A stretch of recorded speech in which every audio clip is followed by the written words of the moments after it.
Muito bem, ouvintes da Eldorado FM, do programa Painel Popular. Agora, uma conversa com o Dr. Ailton Brandim, ginecologista e obstetra. Ele fala para a gente, desse domingo aqui no painel, a respeito de DST, AIDS.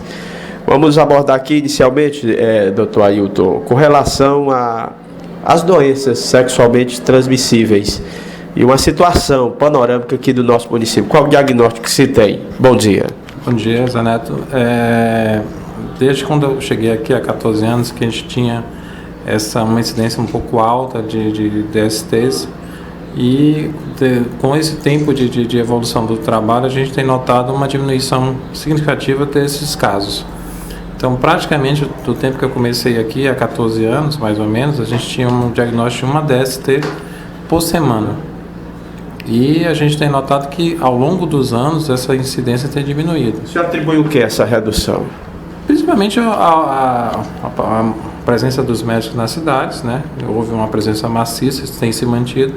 As informações que a gente dá, o tratamento, o diagnóstico e principalmente a orientação para a população. Então, hoje, a gente batendo nos métodos de prevenção, você consegue diminuir a incidência disso aí.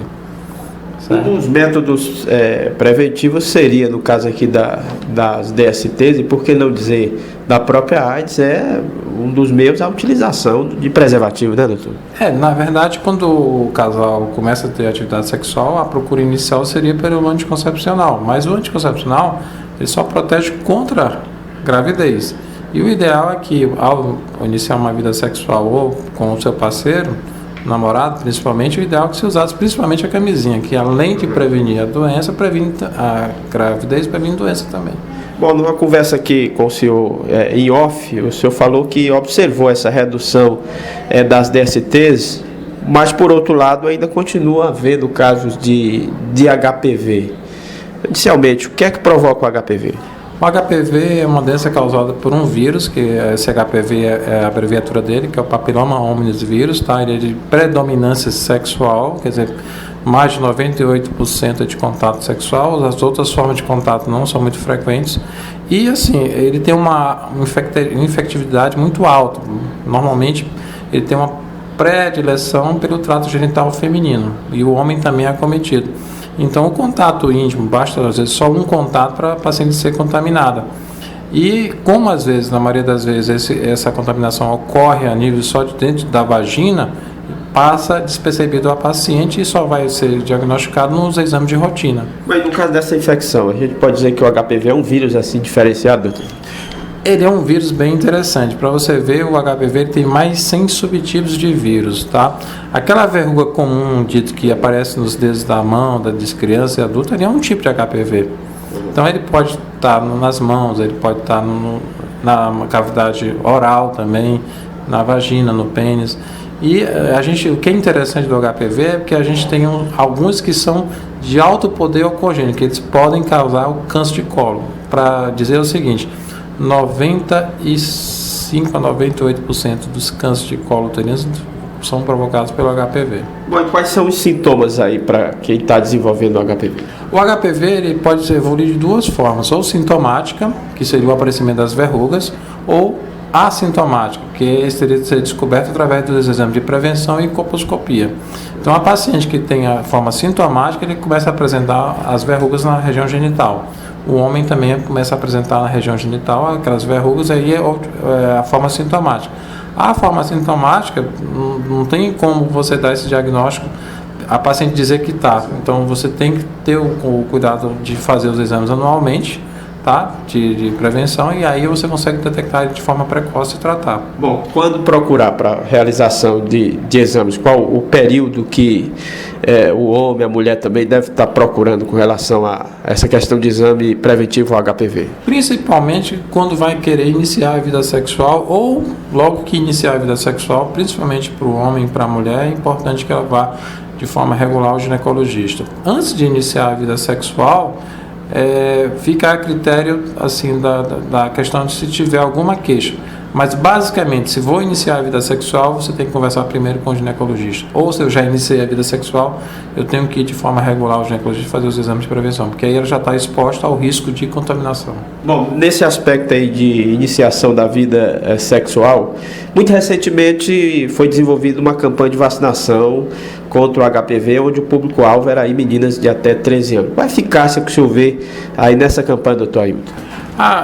O grande problema que eu vejo nessa campanha aí é o tempo de utilização da vacina. Quando a gente recebe a visita dos representantes do laboratório desenvolver essa vacina, o que é preconizado pelo laboratório é que a primeira dose seja tomada. O público-alvo é de 9 a 26 anos, preconizado para o Brasil. Nos Estados Unidos, as pacientes podem ser vacinadas até os 45 anos e na Europa, em qualquer idade.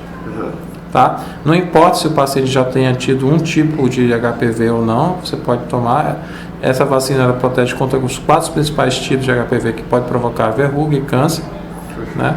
E assim, o que eu vejo aqui, infelizmente, o Ministério da Saúde pegou um grupo muito restrito, né? Você poderia aumentar a idade dessa paciente e eu sou muito preocupado porque o tempo de tomada entre as doses da vacina, por exemplo, o laboratório preconiza a primeira dose, 2 meses depois a segunda e 6 meses depois da primeira dose a terceira. Já o Ministério da Saúde está fazendo o seguinte esquema: a primeira dose, 6 meses depois a segunda dose, 5 anos depois da primeira dose a terceira. Então, o que acontece? A mídia tem falado atualmente que menos de 50% das meninas que tomaram a primeira dose tomaram a segunda dose agora devido a esse espaço muito longo. Então, assim, quando você chegar à terceira dose com 5 anos depois, você vai ter uma diminuição muito maior das mulheres que tomaram essa vacina. Então, a eficácia vai ficar comprometida por isso aí. Eu acho que vai ser um problema sério. Então, pelo que eu observei, o senhor defende também a expansão aí da questão da idade, no caso do Brasil. Eu defendo também porque hoje essa idade preconizada, ela poderia ser aumentada, porque não só as pacientes que são crianças ou virgens poderiam ser beneficiados, mas qualquer paciente que já tem vida sexual com idade maior poderia também fazer uso dessa vacina e ter a mesma proteção. Quer dizer, você poderia diminuir o risco dessa paciente ter o câncer de colo uterino.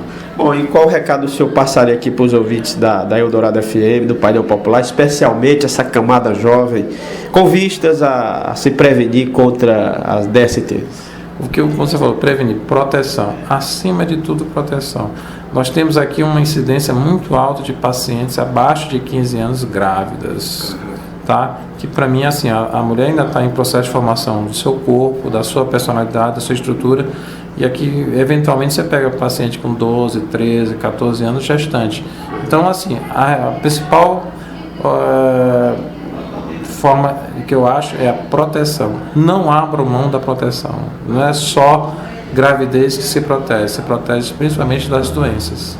E a mulher, ela carrega todo o ônus de uma gravidez indesejável. É ela que engravida, é ela que aborta, é ela que gesta, é ela que pare e é ela que cuida do bebê. Então isso muda totalmente a vida da mulher. O que é que o senhor defende aqui para a gente tentar inibir, reduzir essa questão da gravidez precoce? Maior debate, participação da escola, da família, como é que é? Eu acho principalmente participação da família, tá?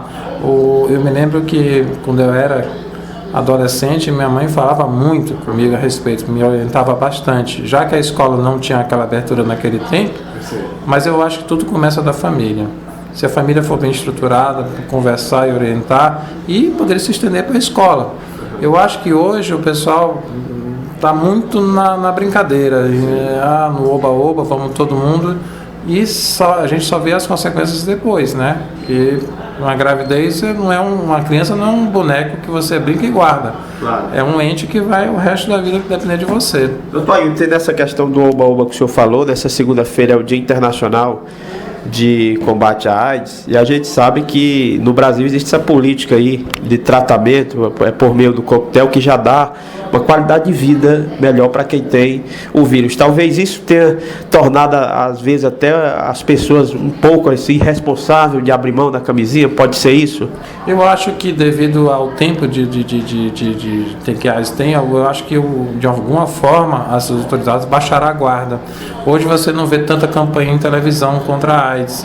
Então, assim, e com a melhora da qualidade... No início era um pavor, né? Exatamente. E agora, com a melhora de qualidade de vida das pessoas, tem pessoas que se tirou o estigma do aidético, aquele cara que totalmente emagrecido, acabado e tudo. Hoje você tem cara que você olha e não sabe dizer se tem AIDS ou não. E ele faz faz uma vida normal, né? totalmente normal. Então não tem você saber. Mas continuo dizendo, é proteção, não tem como.